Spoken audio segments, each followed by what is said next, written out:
పాకిస్తాన్ పట్ల అమెరికా గతంలో వ్యవహరించిన ప్రస్తుతం వ్యవహరిస్తున్న తీరుపై పాకిస్తాన్ రక్షణ మంత్రి ఖవాజా ఆసిఫ్ చాలా ఇంట్రెస్టింగ్ కామెంట్స్ చేశారు. ఎంజీ రావు గారు, పాకిస్తాన్ను టాయిలెట్ పేపర్ కంటే చాలా దారుణంగా అమెరికా వాడుకుని వదిలేసింది అని చెప్పేసి. ఎందుకు పాకిస్తాన్ని అంత చులకనగా, అంత టాయిలెట్ పేపర్ కంటే హీనంగా అమెరికా వాడుకుంది, చూసింది అంటే ఏం చెప్తారు? ఎస్ అండి, ఇప్పుడు పాకిస్తాన్ రక్షణ శాఖ మంత్రి ఆసిఫ్ ఖవాజీ ఈయన డైరెక్ట్గా ఈయన కన్ఫెస్ చేశారు. ఈయనే ఒప్పుకున్నారు. ఏమనంటే పాకిస్తాన్ని అమెరికా, ముఖ్యంగా ప్రస్తుత అధ్యక్షుడు డొనాల్డ్ ట్రంప్ పాకిస్తాన్ ఒక టాయిలెట్ పేపర్గా వాడుకుంటుంది, ఒక టాయిలెట్ పేపర్గా వాడుకుంది. ఎంతటి దారుణమైన పదం ఒక రక్షణ శాఖ మంత్రి అంటే పాకిస్తాన్ ఒప్పుకుంది. చాలా జాగ్రత్తగా గమనించాలి. ఆయన ఇంకొక పదం కూడా చెప్పారు. 1999లో తర్వాత 2001 ఈ 2001-11 అటాక్, WTC టవర్ మీద అటాక్ తర్వాత అమెరికా మొదలుపెట్టిన వార్ అండ్ టెర్రరిజానికి అప్పుడు ముషరఫ్ పాకిస్తాన్ ప్రభుత్వం సపోర్ట్ చేయడం కూడా చాలా తప్పు. దాని కాన్సిక్వెన్సెస్ని, దాని తత్ఫలితాలని ఈరోజు పాకిస్తాన్ అనుభవిస్తున్నాం అని ఆయన మాట్లాడుతున్నారు. అంటే పాకిస్తాన్ అమెరికా టాయిలెట్ పేపర్లా వాడుకుందంటే చూడండి, పాకిస్తాన్ ఉద్భవించిన తర్వాత 1947 తర్వాత అటు బ్రిటన్, అమెరికాలు ఆల్మోస్ట్ 1990-95 వరకే అది టాయిలెట్ పేపర్ లాగానే వాడుకున్నారు. అది సీటాలో, కోల్డ్ వార్లో ఎగ్నెస్ట్ USSR, ఎగ్నెస్ట్ ఇండియాని అణచడానికి వాళ్ళు వాడుకున్నారు. ముఖ్యంగా ఇండియాని తొక్కి పెట్టడానికే పాకిస్తాన్ అమెరికా వాడుకుంది. తర్వాత 95 నుంచి ఆల్మోస్ట్ 95-2000 తర్వాత ఇప్పుడు చైనా వాడుకుంటుంది. గుర్తుపెట్టుకోవాలి, చైనా కూడా మాట్లాడలేదు ఆయన, చైనా వాడుకుంటుంది. అంటే ఇటు చైనాయో అమెరికా చేతిలో అది టాయిలెట్ పేపర్ అనమాట. పాకిస్తాన్ వాడుకుని వదిలేయడం చాలా దారుణమైన పరిస్థితి. అంటే ఇప్పుడు ఈయన చెప్పింది ఏంటంటే పాకిస్తాన్ రియలైజ్ అవుతుంది అనేది అర్థం అనమాట. ఏం రియలైజ్ అవుతుంది? ఎగ్నెస్ట్ ఇండియా కానీ, ఎగ్నెస్ట్ చైనా కానీ, ఎగ్నెస్ట్ USSR కానీ అమెరికా మమ్మల్ని వాడుకుంటుంది, అమెరికా మాకు ఇచ్చేది ఏమీ లేదని. అందుకని పాకిస్తానీ పీపుల్లో ఒక అసంతృప్తి ఉంది. పాకిస్తాన్ పీపుల్ ఈరోజు నరేంద్ర మోడీ గారిని పొగుడుతున్నారు. ఏమని? నరేంద్ర మోడీ గారు ఈ ట్రంప్ని నోబెల్ కమిటీకి నోబెల్ పీస్ ప్రైజ్ కోసం రికమెండ్ చేయలేదు. అసిమ్ మునీర్ చేశారు, షహబాజ్ షరీఫ్ చేశారు.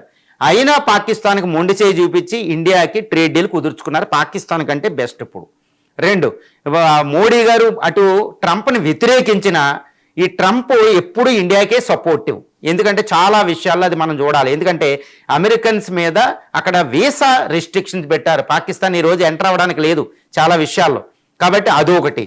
ఈ బ్లాక్ లిస్ట్లో పెట్టడం జరిగింది. ఈ విషయంలో ఏంటి, మమ్మల్ని వాడుకుంటున్నారు, మాకు ఏదో చేస్తారని మేము వెళ్ళి మీకు సపోర్ట్ చేసి, మీరే మాకు నోబెల్ పీస్ ప్రైజ్ కమిటీకి సపోర్ట్ చేసి నోబెల్ పీస్ ప్రైజ్కి తర్వాత చాలా విషయాలు గొడార పోర్టు దగ్గర ఒక పోర్టు పెట్టుకోమని, మా యొక్క రేర్ ఎర్త్ మినరల్ దొరికితే మీరే చేయండి, మాకు ఆయిల్ రిసోర్సెస్ దొరికితే అమెరికాతోటే అని మేము ఎన్ని చేసినా మమ్మల్ని వాడుకుని ఇండియాకే సపోర్ట్ చేస్తున్నారు అని ఒక అసంతృప్తి ఆయన వ్యక్తం చేశారు. దాని ఫలితాలు అనుభవిస్తున్నాం. ఏంటండి, ఈరోజు బలూచిస్తాన్లో తిరుగుబాటు అనేది ఒకటి కనపడుతుంది. తర్వాత నార్త్ వెస్టర్న్ ఫ్రాంటియర్ ప్రావిన్స్లో చాలా దారుణమైన పరిస్థితి, ఒక అంతర్యుద్ధ పరిస్థితులు. పాకిస్తాన్ అమెరికా ఆదుకోవడంలో ADB నుంచి, వరల్డ్ బ్యాంక్ నుంచి రుణాలు ఏదో అలా పడేస్తున్నారు, కానీ సరైన రుణం కూడా ఇప్పించడం లేదు. అది బెయిల్అవుట్ అవ్వడానికి చాలా దారుణమైన పరిస్థితిలో పాకిస్తాన్ ఉంది. అందువల్ల ఇండియాకే అమెరికా సపోర్ట్ కానీ మాకు కాదు, ఇది మీకు సపోర్ట్ చేసి దారుణమైన పరిస్థితి ఇచ్చి ఒక రియలైజేషన్ అవుతుంది. ఈరోజు ఇండియా వాళ్ళ మీద విధించిన ఈ ఇండస్ వాటర్ ట్రీటీని బ్యాన్ చేయడం వల్ల రైతులు దారుణంగా ఉన్నారు. వాళ్ళు క్రియేట్ చేసిన తాలిబాన్, వాళ్ళు క్రియేట్ చేసిన టెర్రరిస్టులే ఈరోజు పాకిస్తాన్ మీద అటాక్ చేస్తున్నారు. అంటే మీకు మేము సపోర్ట్, తాలిబాన్కి వ్యతిరేకంగా మీకు సపోర్ట్ చేస్తే ఈరోజు ఆ తాలిబాన్తో మేము దెబ్బలాడవలసి వస్తుంది, తాలిబాన్ అణచలేకపోతున్నాం, ఆ తాలిబాన్ మా మీదకు వదిలేసి అమెరికా మీరు చక్కగా వెళ్ళిపోయారు, ఈరోజు వాళ్ళకి రాజ్యం వచ్చింది, ఆఫ్ఘన్ ప్రభుత్వం వచ్చింది, వీళ్ళు మేము మీకు సపోర్ట్ చేసింది మేము అనిపిస్తున్నాం, నువ్వు బాగానే ఉన్నావు అని తిట్టడం అనమాట. ఇప్పుడు ఎందుకంటే తాలిబాన్ తట్టుకోలేని పరిస్థితిలో పాకిస్తాన్ ఉంది. ఇక TPP ఏది తెహ్రీకి పాకిస్తాన్ ఒక తీవ్రవాద దళం, అది అమెరికా ఫస్ట్ సపోర్ట్ చేసింది. ఈరోజు అది పాకిస్తాన్ ఆర్మీని అటాక్ చేస్తుంది. ఇస్లామాబాద్లో మనం చూసాం. ఇది బలూచిస్తాన్లో BLA, బలూచిస్తాన్లో మీకు రేర్ ఎర్త్ మినరల్స్ ఇస్తామన్నా వాళ్ళని ఆపలేకపోతున్నాం. కాబట్టి మమ్మల్ని వాడుకుని వదిలేసావు. ఈరోజు ఇండియానికి దూరం చేసుకున్నాం, తాలిబాన్ను దూరం చేసుకున్నాం, ఇస్లామిక్ షియా మిలిటెంట్లు దూరం చేసుకున్నాం మీకు సపోర్ట్ చేసి. కాబట్టి ఏంటి అనేది, అంటే ఇది ఏంటి సూచిస్తుందంటే పాకిస్తాన్ రియలైజ్ అవుతుందా అనేది మనం గమనించాలంటే ఏంటి, ఇండియాతో శత్రుత్వం పాకిస్తాన్ అస్తిత్వానికి ప్రమాదం అనే ఒక ఈ సిచ్యువేషన్ పాకిస్తాన్ మైండ్ సెట్, ఏది ఆర్మీ మైండ్ సెట్, అదేవిధంగా political mind set, political party mind set కాస్త చేంజ్ అవుతుంది. ఎందుకంటే ఇండియాని తట్టుకోలేకపోతున్నారు వాళ్ళు. India support, India is growing day by day, it's a rising India అనమాట ఎకనామికల్గా. అందువల్ల అమెరికా మనకే సపోర్ట్ చేయాలి, చైనా మనకే సపోర్ట్ చేయాలి, ట్రేడ్ అదే జరుగుతుంది చూసుకోండి, $155 బిలియన్ ట్రేడ్ పాకిస్తాన్కి ఎక్కువ ప్రాముఖ్యత ఇస్తుందా, ఇండియాకి ఎక్కువ ప్రాముఖ్యత ఇస్తుందా? చైనా అంటే ఇండియాకి ఇస్తుంది. ఎందుకంటే అమెరికాని అది అడ్డుకోవాలంటే మనం అమెరికా దగ్గరికి వెళ్తే చైనాకు పెద్ద ప్రాబ్లం. కాబట్టి అటు పాకిస్తాన్కి ఇచ్చినా ఇండియాకే ఎక్కువ ఉంటుంది. టియాంజిల్లో చూడండి, Chinese president Indian prime minister నడుస్తూ ఉంటే అక్కడ ఉన్న పాకిస్తాన్ ప్రైమ్ మినిస్టర్ పట్టించుకోలేదు.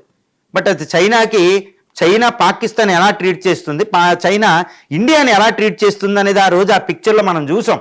చాలా దారుణమైన హీన స్థితి, ఒక బెగ్గర పొజిషన్ ఈరోజు పాకిస్తాన్కు ఉంది. సౌదీ అరేబియా ఎవరికి ఇస్తుంది ప్రయారిటీ? ఇండియాకి ఇస్తుంది. పాకిస్తాన్ ఆర్మీని వాడుకోవడం తప్పితే, ఇస్లామిక్ నాటో. కానీ సౌదీ అరేబియా మనతోనే జీసీస్తో ట్రేడ్ డీల్ అవుతుంది. యూరోపియన్ యూనియన్ అంతే. అంటే పాకిస్తాన్లో ఒక రియలైజేషన్ మొదలైంది.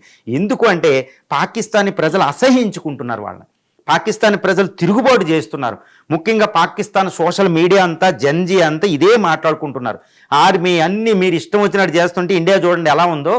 ఇండియా అక్కడ చంద్రాయన్ వెళ్ళినప్పుడు వాళ్ళు ఒక మీమ్స్ పాస్ చేసుకున్నారన్నమాట. ఇండియా ఏమో చంద్రుడి గ్రహం మీదకి చంద్రాయన పంపిస్తుంటే మనమేమో దారుణమైన పరిస్థితులని వాళ్ళు వేసుకున్నారన్నమాట. ఏది, వాళ్ళ పెట్రోల్ కారుల్ని గుర్రాలు ఎడ్లు లాక్కెళ్ళడం చూపించుకున్నారు వాళ్ళు. ఇది మన పాకిస్తాన్ దీన పరిస్థితి అని పాకిస్తానీసే తిరగబడుతున్నారు. ఇంకా వాళ్ళు తిరగబడితే ఆర్మీ పాలిటిక్స్ ఒకప్పుడు రెచ్చగొట్టి యాంటీ ఇండియనిజం పాస్ చేసి సర్వైవ్ అయ్యే పరిస్థితి ఇప్పుడు లేదు.